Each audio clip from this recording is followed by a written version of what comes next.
Okay, so with this video, I want to explore two questions regarding the 96 level that are very worthwhile asking. It's always good to ask a question, and contemplate the answer.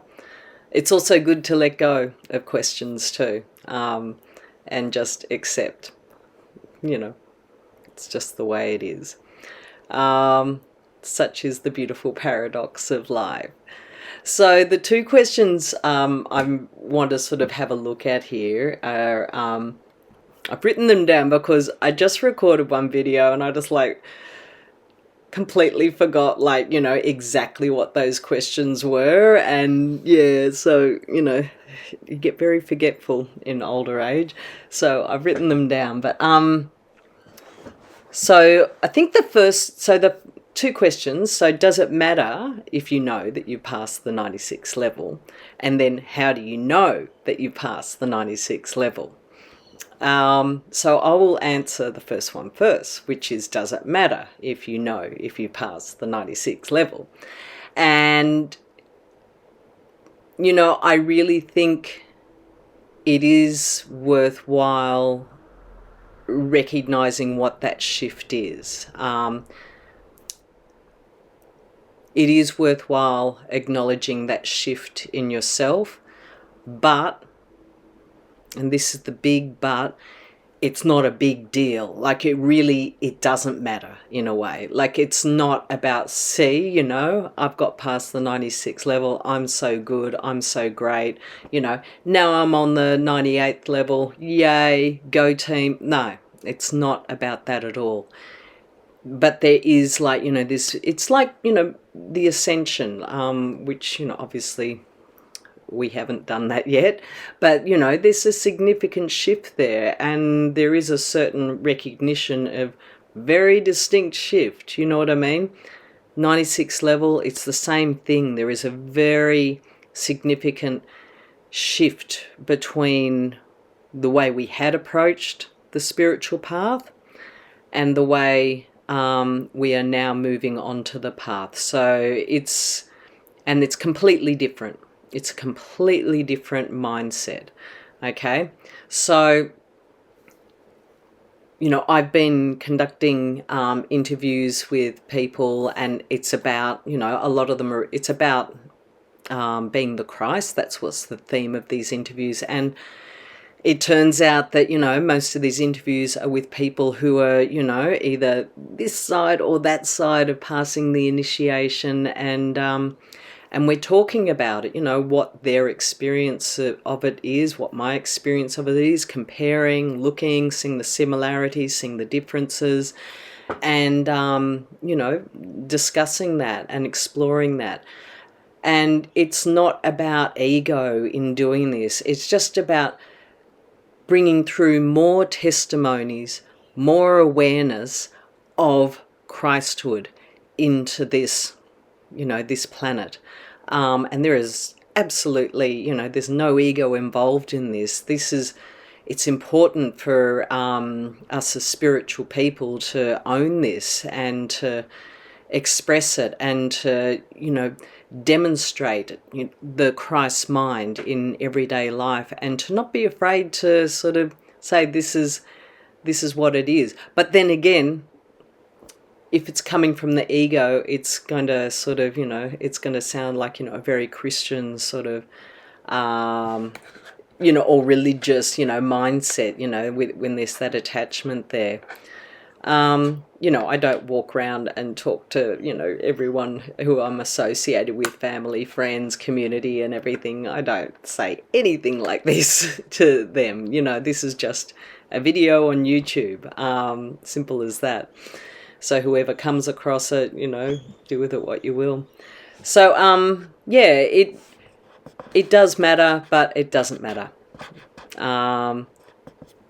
Because really, once you've moved beyond this level, then you've got a job to get on with. It's now time to sort of move along the path and keep growing in a very different way. So that brings us to the second question: how do you know you've passed the 96 level?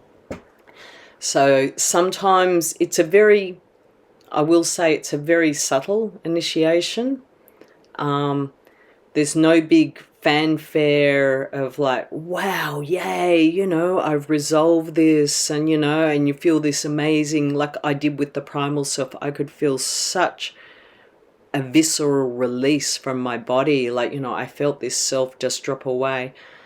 With the 96 level, for me, it was very subtle. And from when I've spoken with other people who've passed the initiation, it sounds, you know, pretty much everyone is all, it's fairly subtle for each of them too. Like each of us has a different awakening, something that sort of shifted in ourselves. And you know, the one commonality is a shift in mindset.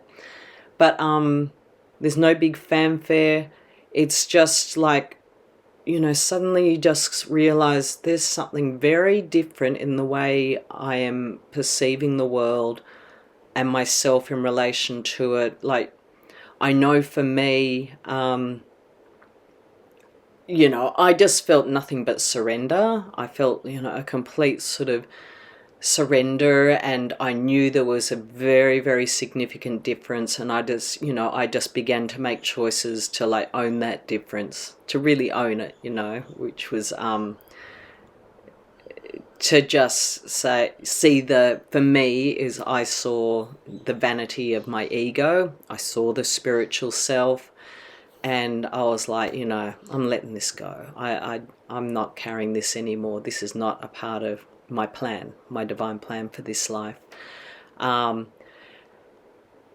didn't really even have, because it wasn't, this whole 96 level thing was not a big, it wasn't so, you know, it had been spoken about with the masters, there were teachings and everything, but there wasn't a lot being discussed about it like there is now. So where we are in 2000, is it 2026? I think it is. Where we are at this point, you know, the masters have been giving lots of dictations. Kim has been talking about it. There's people, you know, talking about it in the community and everything. This, when I went through the experience, it was, you know, more than a year ago, like, you know, maybe 14, 15 months now. And, you know, I hadn't heard any stories. It was, you know, I was studying about the self-focused self, and, but, you know, I hadn't internalized what it was. So anyway, I went through the experience, and, you know, I could feel a very distinct shift in myself. I was talking with you later, because I've told the story about, you know, what happened, you know, how I judged you later and everything. And one of my steps moving forward was to reach out to her and just say, you know, I take responsibility for the way I'd behaved. I know it wasn't me, but, you know, I'm letting that go, and, you know, forgive me. And she just, you know, without a big fanfare, she just sort of said, yeah, well, this is what happens when you pass the 96 level. And I was like, oh, yeah, okay, all right, you know, and I just realized, that's what it is. Like, and it was just very gently, no big deal, sort of pointed out, and I recognized, yeah, that's the shift in myself. Like, you know, I recognized it, and, you know, then just got on with the job, you know, kept moving forwards. And so I think what you do become aware of is the distinct difference between that self-focus, the ego, and the release. You know, you stop looking through that lens of self-focus. You can sort of look and say, you know, my approach, that's all got to go. The approach that I built up prior to this point, it's all got to go. You know, I can't carry this with me any longer, and I surrender it. So I know it's a little vague, but that's, you know, that pretty much sums up, you know, what the key significance is. Like, you know, it gives you an idea of, you know, how, like, the awareness that comes to you with this shift.